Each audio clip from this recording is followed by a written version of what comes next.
अस्सलाम वालेकुम गाइस। अॼु हिकु नए लेक्चर सां अलमास अकेडमी में मां सर सैद फिदा हुसैन तव्हां सभिनी जो भलीकार चवां थो।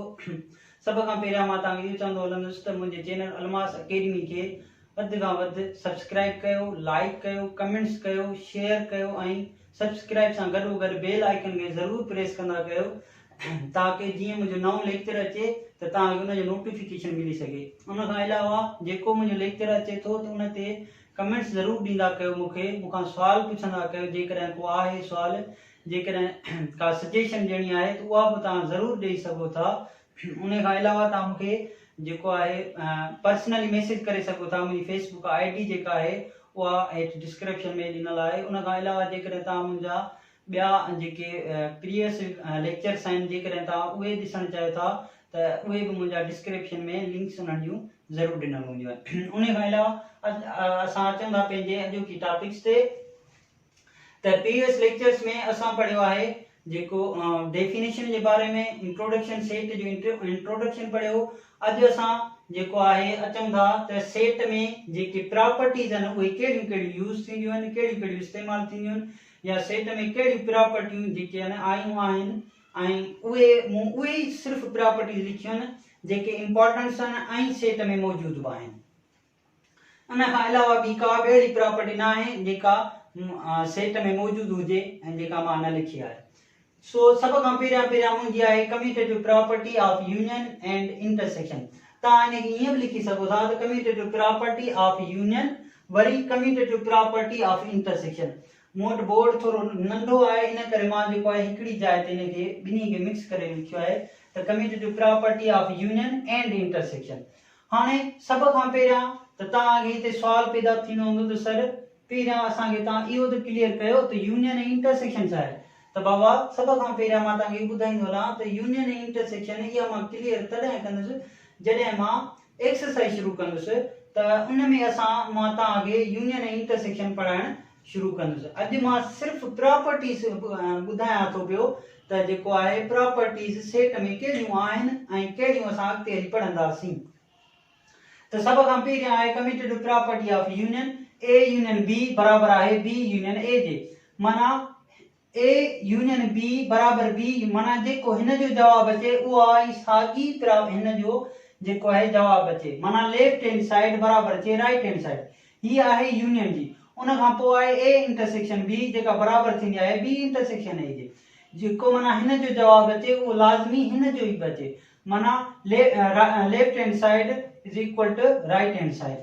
उन खां पोइ आहे associative property of union and intersection. ही बि तव्हां साॻे नमूने सां लिखी सघो था त एसोसिएटिव प्रॉपर्टी ऑफ यूनियन वरी एसोसिएटिव प्रॉपर्टी ऑफ इंटरसेक्शन। उन में सभ खां पहिरियां जेका प्रॉपर्टी लिखी आहे उहा लिखी आहे A union bracket B union C बराबर A union B union C। हिन में छा कंदासीं, सभ खां पहिरियां ब्रैकेट छॾाईंदासीं, पोइ जेको ब्रैकेट जो आंसर ईंदो उन जी वरी यूनियन कंदासीं A सां। वरी हिते बि ईअं ई आहे, हिते पहिरियां ब्रैकेट छॾाईंदासीं, पोइ हिन जो जेको बि जवाब ईंदो उन जी असां वरी यूनियन छॾाईंदासीं C सां।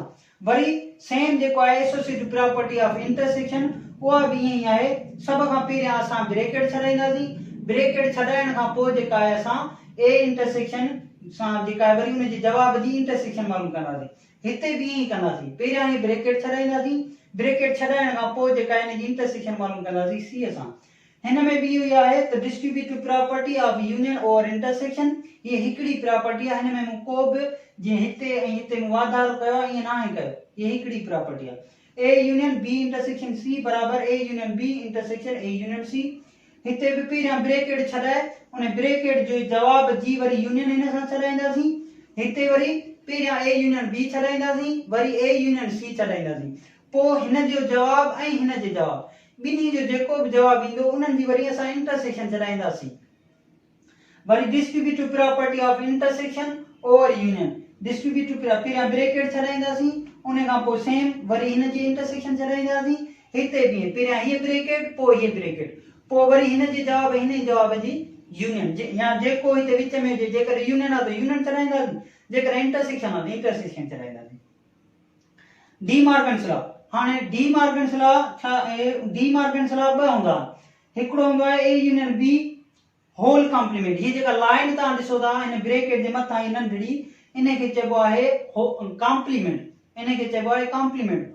हिते मां होल कॉम्प्लीमेंट इन करे थो चवांसि छाकाणि जो ब्रेकेट जे ॿाहिरां आहे ऐं माना इहो जेको कॉम्प्लीमेंट आहे इहो हिन ए जे मथां बि आहे त बी जे मथां बि आहे। त पोइ असां सिंपली कंदासीं छा, पहिरियां हिन ए यूनियन बी जो जी यूनियन छॾाईंदासीं, पोइ जेको जवाबु ईंदो उनजी कॉम्प्लीमेंट छॾाईंदासीं। इहे कीअं छॾाइबा आहिनि इहो मां तव्हांखे अॻिते एक्सरसाइज में सम्झाईंदुसि। उन खां बराबरि A complement intersection B complement, वरी बी प्रॉपर्टी आहे A intersection B whole complement बराबरि A complement union B complement. हाणे अॼु जो लेक्चर तो हुयोसीं ताणी इहे प्रॉपर्टीज़ आहिनि जेके इंशाअल्लाह ताला नेक्स्ट लेक्चर में असां जीअं एक्सरसाइज शुरू कंदासीं त मां तव्हांखे ॿुधाईंदुसि। हाणे सपोज कयो तव्हांखे जेको आहे बोर्ड में जेको आहे एग्ज़ाम वरितो थो वञे उन में सुवाल थो अचे, या क्लास में टीचर जेको आहे टेस्ट वठे थो तव्हांजो, या घर में जेकॾहिं तव्हां ट्यूशन पढ़ो था त ट्यूशन वारो टीचर जेकॾहिं तव्हांजो टेस्ट वठे थो त उहो छा कंदो, जेकॾहिं सेट मां तव्हांखे प्रॉपर्टीज़ मां सुवाल ॾींदो न त जस्ट तव्हांखे सेट जा मेंबर ॾींदो, कहिड़ा बि सेट खणी थो सघे, ए बी मूं हिते ए बी खयां आहिनि, हू एक्स वाई बि खणी थो सघे। जेकॾहिं हू एक्स वाई थो खणे त पोइ असां हिते वरी लिखंदासीं एक्स यूनियन वाई बराबरि वाई यूनियन एक्स। ही लाज़मी न आहे त ए यूनियन बी या बी यूनियन ए हुजे, ही चेंज थी सघनि था सेट जे मुताबिक़। जेके तव्हां सेट जा नाला था खणो उन नालनि जे मुताबिक़ हिननि जा जेकी प्रॉपर्टी जा जेके नाला आहिनि उहे बि चेंज थी था सघनि। इहो मां तव्हांखे पहिरें लेक्चर खां वठी ॿुधाईंदो थो अचां त ही इंपॉर्टेंट न आहिनि, तव्हां नाला कहिड़ा बि ॾेई सघो था। अच्छा, त जेका मेन पॉइंट मूं ॿुधाई पिए थो इहा आहे त जेको टीचर हूंदो तव्हांजे साम्हूं, जेको तव्हां खां जेको सुवाल पुछण वारो हूंदो उहो जस्ट तव्हांखे प्रॉपर्टी ॿुधाईंदो। हाणे उहा प्रॉपर्टी कहिड़ी आहे उहा तव्हांखे यादि हुजे, तव्हांखे यादि हुअणु खपे, उहा तव्हां पाण ॿुधाईंदो। जेकॾहिं हू चए थो कम्यूटेटिव प्रॉपर्टी ऑफ यूनियन त पोइ तव्हां A union B B union A ॿुधाए सघो था। जेकॾहिं हू चए थो कम्यूटेटिव प्रॉपर्टी ऑफ इंटरसेक्शन त पोइ तव्हां हीअं ॿुधाईंदो। जेकॾहिं हू चए थो एसोसिएटिव प्रॉपर्टी ऑफ यूनियन त पोइ तव्हां हीअं ॿुधाईंदो, फर्स्ट वारी ए वारी। जेकॾहिं हू चए थो एसोसिएटिव प्रॉपर्टी ऑफ इंटरसेक्शन त पोइ तव्हां हीअ बी वारी ॿुधाईंदो। जेकॾहिं हू चए थो distributive property of union over intersection त पोइ तव्हां हीअं ॿुधाईंदो। जेकॾहिं हू चए थो distributive property of intersection over union त पोइ तव्हां हीअ प्रॉपर्टी ॿुधाईंदो। जेकॾहिं हू डी मार्गन्स लॉ थो चए त पोइ तव्हांखे ॿई ॿुधाइणा पवंदा। जेकॾहिं सुवाल अचे थो भाई त सिंप्लीफाई डी मार्गन्स लॉ त पोइ तव्हांखे ही ॿई सुवाल जेके प्रॉपर्टीज़ आहिनि ॿई हल करणी पवंदियूं। पर जेकॾहिं हू तव्हांखे सिंपली चए थो त भाई simplify any one De Morgan's law त पोइ तव्हांखे चॉइस ॾेई छॾियूं न। हाणे हिननि ॿिन्ही मां का बि तव्हां हिकिड़ी जेका आहे प्रॉपर्टी सॉल्व करे सघो था। उमेद कयां थो त अॼु जो कोई लेक्चर जेको आहे इहो तव्हांखे सम्झ में आयो हूंदो ऐं हिन जे हिसाब सां जेकॾहिं को बि सुवाल आहे त तव्हां मूंखां कमेंट्स करे ज़रूरु पुछी सघो था। उन खां अलावा जेके मुंहिंजा न्यू व्यूअर्स आहिनि उन्हनि खे मां रिक्वेस्ट कंदुसि त जल्द खां जल्द अलमास अकेडमी जेका आहे उनखे सब्सक्राइब कयो। सब्सक्राइब सां गॾोगॾु बेल आइकन खे प्रेस कंदा कयो। ऐं जेके मुंहिंजा सब्सक्राइबर आहिनि उन्हनि खे मां चवंदुसि त जेको आहे कमेंट्स ज़रूरु ॾींदा कयो, का सजेशन ॾींदा कयो, को सुवाल हुजे उन जे हिसाब सां कमेंट्स ॾींदा कयो, लाइक कंदा कयो ऐं शेयर कंदा कयो। अल्लाह हाफ़िज़।